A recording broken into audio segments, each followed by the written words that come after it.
Welcome back, ladies and gentlemen, to Rambling Reviews. Oh, thank you so much. Woo! Episode 2.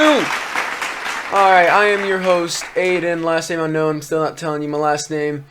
And today we got a nice one for you, folks. Today I'll be reviewing Persona 4 Golden. Persona 4 Golden came out originally in 2012, and then being released on PC 8 years later, in 2020. Satan's favorite year. I originally started playing the game on my channel, but then I stopped because literally no one watched it. That's aside the point. The point is, this is a great game. The writing is mwah. The music is mwah. The visuals are, well, for 2012, they're mwah. The story focuses on Yu Narukami. Okay, I know. In the game, you choose your name. I should know. I played the freaking game. I'm calling him Yu Narukami because that's what they call him in the anime. That, and I confuse the crap out of you by calling him you. You're already confused about you, aren't you? Ha ha ha. But don't worry, I'll call him Narukami, because I'm also starting to get confused.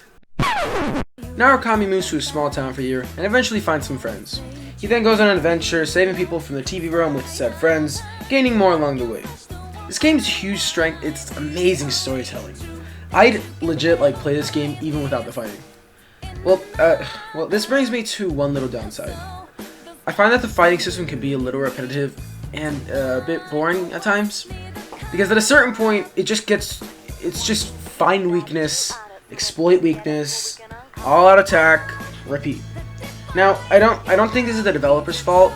I mean, this is bound to happen in almost all RPG based games. That, and then they don't have these tools to make it more stylish back in 2012. Don't quote me on that, by the way. I could be completely wrong.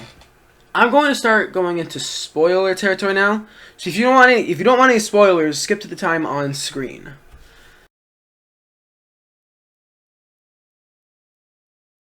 In the game, you can spend time with people, which will most of the time cause your social link with the person to level up.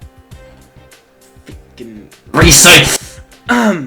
First of all, doing so can give you the person you're talking to a great tool to use in battle. For example, I believe around level 9 of a social link, the person will take a mortal blow for you in battle, meaning that if you're about to die from attack from an enemy, they will sometimes take a shot for you. So instead of you dying, they die, which is much better, because if you die in the game, you're screwed and you have to if you die, your entire party dies essentially. So that's a really good thing to use. The other incentive for leveling up social links is the person themselves. It really gives you a chance to talk to the person and learn more about them, and it's really freaking interesting. You can seduce one or all of the girls, but no guys. I don't know why. Maybe Atlas doesn't like gay people. I'm kidding. I swear I swear I'm kidding.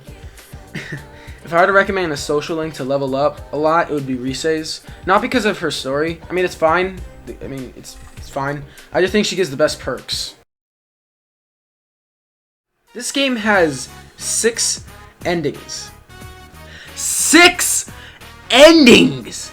Okay, I got 2 endings. Well, 3, I guess. I got what I call the bad ending, where you spare the quote-unquote villain, where and Nanako. Actually, no, it is 2 endings, I guess. Where you spare the quote-unquote villain and Nanako, which is like the little girl, kind of like your stepsister, I guess you could say, for the whole thing. But she's freaking 9. All right, freaking. Oh my gosh! I swear to God, with the freaking Oni-chan, no. And Nanako comes back from the freaking dead. And the worst ending, where you kill the villain and Nanako remains dead. The quote-unquote villain, by the way. But the other ending I call the good ending. Or I guess true ending, whatever. I don't know. There's probably a name for it. I just don't know what it is. Where you find out Adachi's the real kicker and beat his ass. From now on, I'm only talking about the good ending. When I'm talking about endings, I'm only talking about the ending I just mentioned, where you beat Adachi's ass into the floor. So just letting that be known. The ending was great. I think it wrapped the story really well, and I think that having Adachi as the killer was a great twist. I've heard some people say that they didn't like him being the killer and he was predictable, but I genuinely did not see it coming when it comes to predictability. I don't know, maybe I'm bad at picking up signs, or stupid, or freaking IQ of 12. The battle mechanics are pretty simple. As I said earlier, it's mainly trying to find a weakness and then exploiting it. But to give the game some credit, it was still really cool how the personas work with the cards and all, because you like use cards and you break the cards and use the move. It's pretty neat.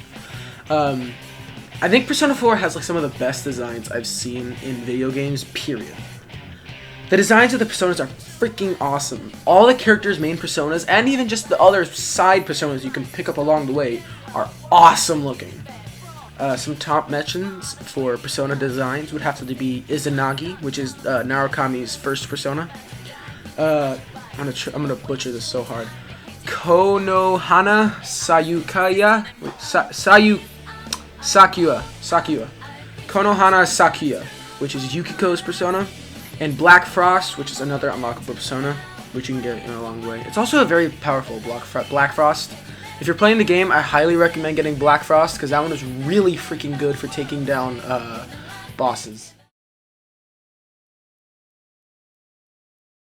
Welcome back, those who have skipped spoilers, which is respectable, don't worry. So here are my finishing remarks. This game is a masterpiece. Intriguing story, awesome character arcs, amazing artwork and designs, the whole package. I give this game a 9 out of 10. I'd say 9.8 out of 10. The only reason I'm not getting a 10 out of 10 is just the battle mechanic thing I said earlier. But 9 out of 10 would play again. I highly recommend this to anyone who even remotely likes RPG or story-driven games. That's about it, folks. I hope you enjoyed the review, and I'll see you in the next episode. Bye!